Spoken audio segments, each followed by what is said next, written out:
And so now we're going to get on to our session here. And this is Beat the Algorithm, and I can't wait to hear more. Manual media bidding tactics for cost efficiency and growth.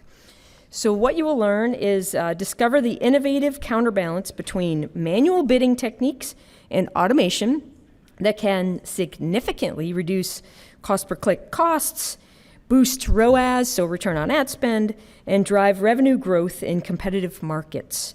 We will discuss the testing methodologies used to decrease brand cost per clicks gradually, a robust monitoring plan to evaluate the effectiveness of these strategies, and the important considerations to help you decide if these tactics fit your brand.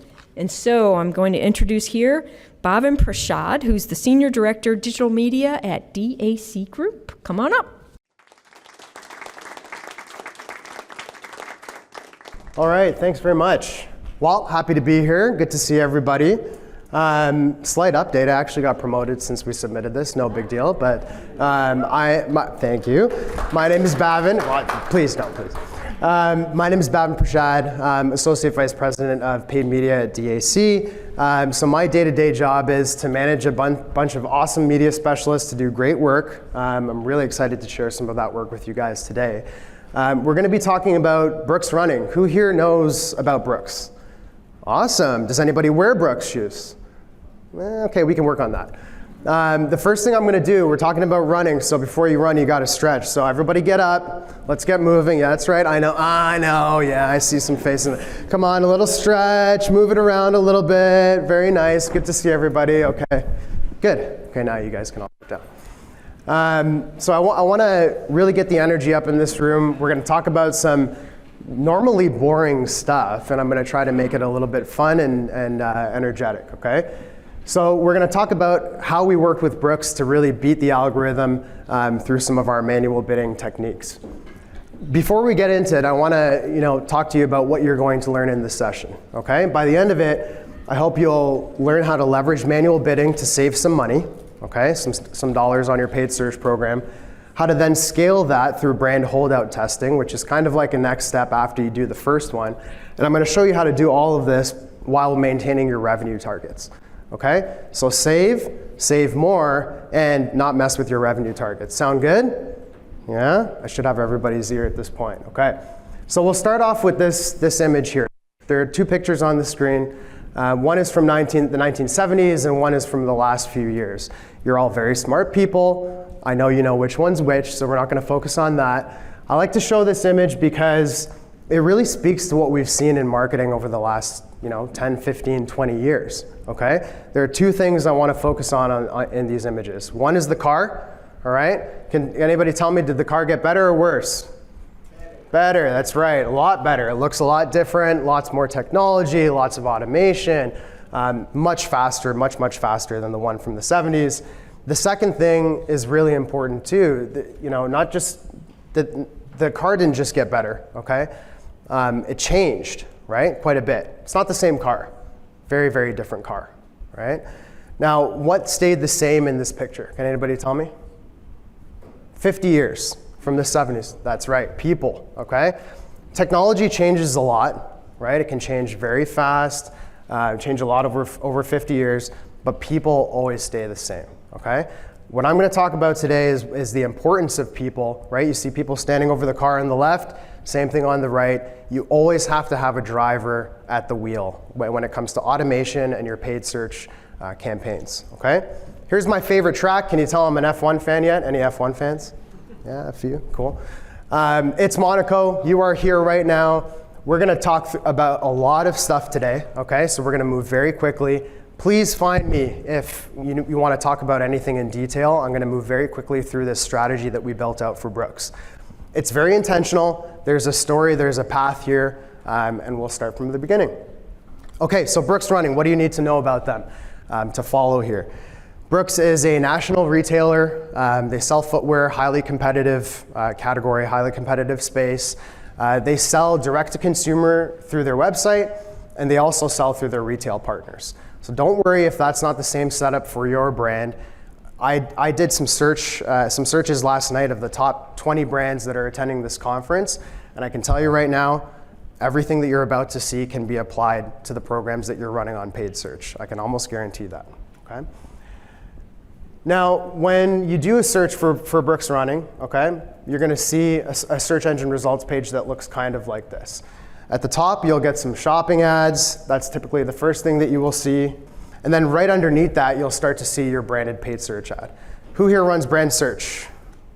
Okay, good, lots of hands, I like that. It's very important to stay competitive in that top space. What I'm going to talk to you about is right at the bottom of the fold there. How do you stay competitive in that next space? Okay. Why are we talking about this? Who here has seen increased costs? Who here is feeling shitty about that? Yeah, me too.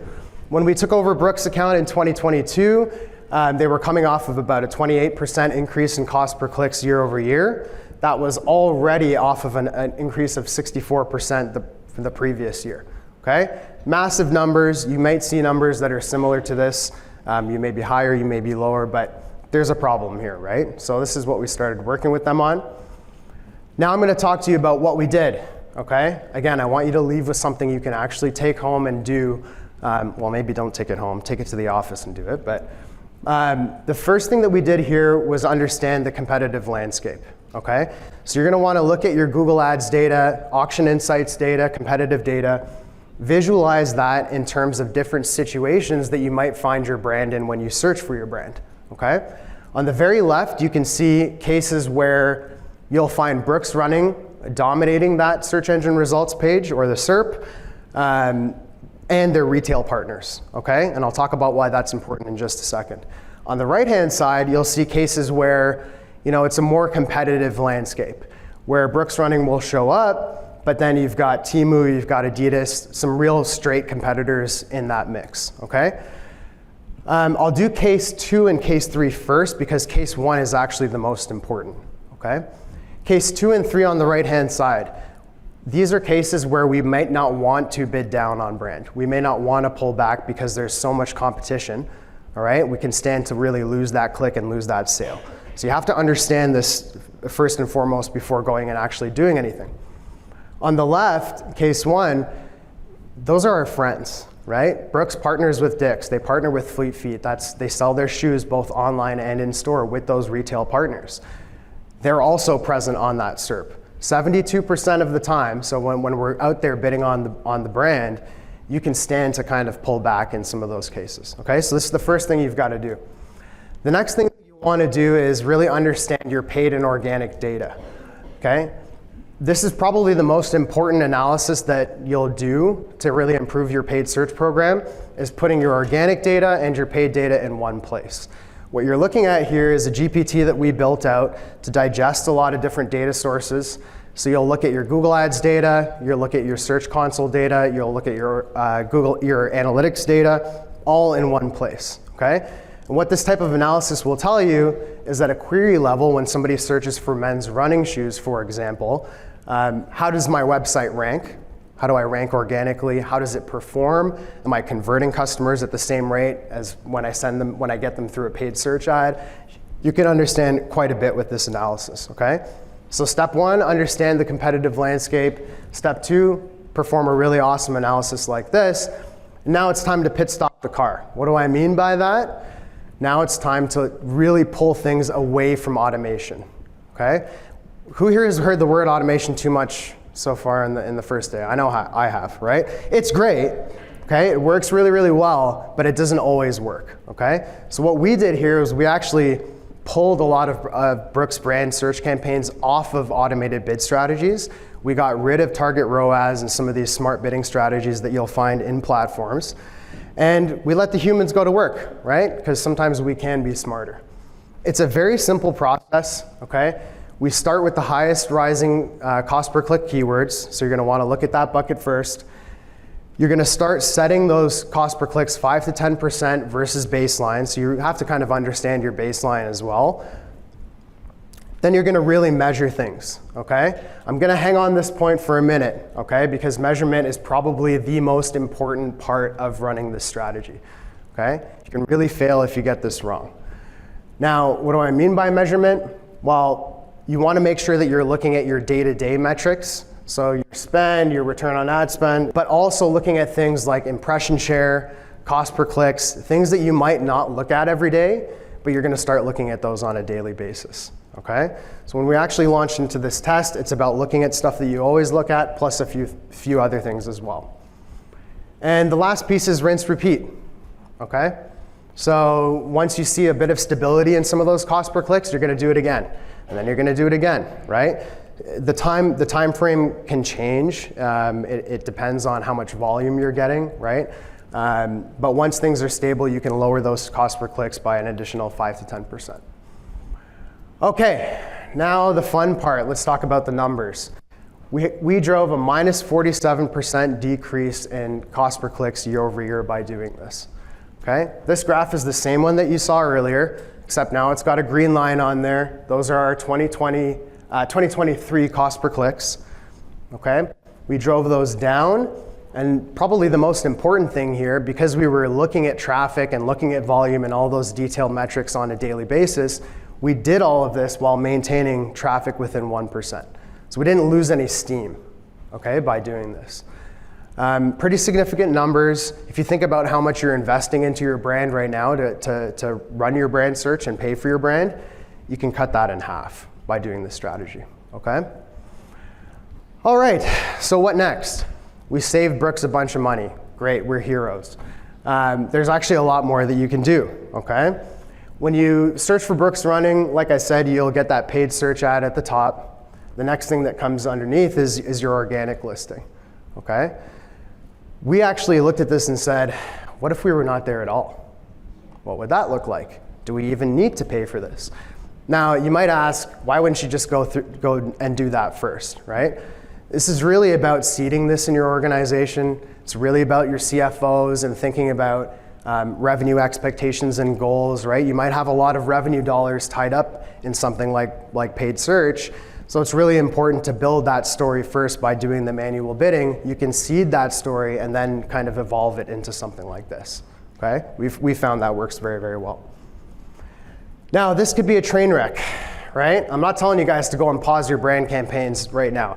Put your phones down, right? Don't call anybody and tell them to do this just yet. There are some things that you've got to look at first, okay? Here's an example of a results page where somebody's looking for a specific shoe. So they're not saying Brooks Running, okay? They're looking for the Adrenaline GTS 22. The important thing to take away here, great pair of shoes, by the way. The important thing to take away here is that out of the 8 potential places you can click on this page, Brooks only owns 2 of those, okay? So you can start to see if we pulled back on brand search, which is what you're seeing right here, there's a lot of other potential to lose that click. So you'll want to really understand that first, and that's where some of the data that you've already pulled, because you're so smart, you've already done that work, comes into play. So the stuff from the first part of this process can feed the second part, okay? You'll want to go back to this analysis as well for 2 things in particular, okay? This is the paid organic analysis. When you look at this data, you're going to try to understand, how does your brand rank, right? When does it rank well, and how often does it rank well, okay? And the point of this is to kind of set expectations for this part of the test. So what we found with Brooks is that they ranked number 2 about 70 to 80% of the time, all right? Which meant that, organic could probably reabsorb some of that revenue about 75% of the time. So we set out with this as an expectation. You can actually turn that into a revenue number as well, so that you can set expectations on how much you stand to lose or risk as you do some of this testing. The second thing that will tell you, if you're smart about it, is which markets to test this in. So you really want to run this as a control exposed incrementality test. We baked that into that analysis as well. Local is very close to us as an agency, so we really wanted to look at things at a local level. So that'll help you actually launch into the test. And then you've got to do what my buddy Danny Ricardo does here and just take the risk, right? You're putting revenue at risk on the table by doing this, but you've really got to lean in and just give it a shot, okay?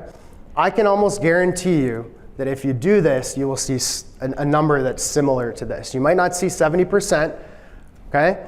But what we saw after launching this test is we saw that branded search line, which is the darker blue line, crater, right? Which normally that would be pretty scary to see that, right? Minus 88% year over year, somebody's getting a phone call if that's happening, right?